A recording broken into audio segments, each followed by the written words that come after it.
दिनांक 1 जुलै 2024 पासून सामाजिक कार्यकर्ते चंद्रकांत गणपत पाठक हे आंबेडकर चौकात आंबेडकर पुतळ्यासमोर उपोषणास बसलेले आहेत।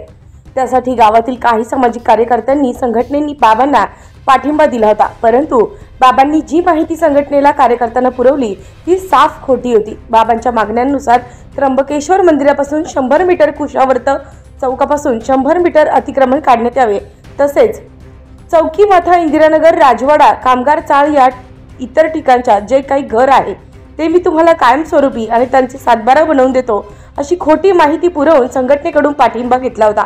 ही चुकीची माहिती दिल्याबद्दल आरपीआयचे शहराध्यक्ष सोनूभाऊ खाटीकडे यांनी जो पाठिंबा दिला होता तो पाठिंबा त्यांनी काढून घेतला। Republican party of India Athawale गटाच्या वतीने जो काही पाठिंबा दिला होता बाबांना तो मी माघार घेत आहे। बाबांचं जे काही म्हणणं आहे कुशावर्त चौकीतलं 100 मीटर अतिक्रमण काढा व त्र्यंबकेश्वर मंदिर इथलं 100 मीटर अतिक्रमण काढा, मी त्यांच्या विरोधात आहे, म्हणून मी माझा पाठिंबा मागे घेत आहे। अशा स्वरूपाचा पत्र माननीय मुख्याधिकारी मॅडम यांना देण्यात येऊन या उपोषणास जो पाठिंबा दिला होता तो रिपब्लिकन पार्टी ऑफ इंडिया तर्फे काढून घेण्यात आलेला आहे।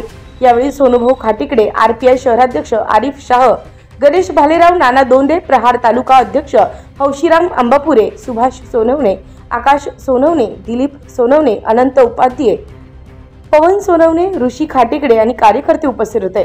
उत्तर महाराष्ट्र न्यूज नेटवर्कसाठी रामदास शीत, त्र्यंबकेश्वर।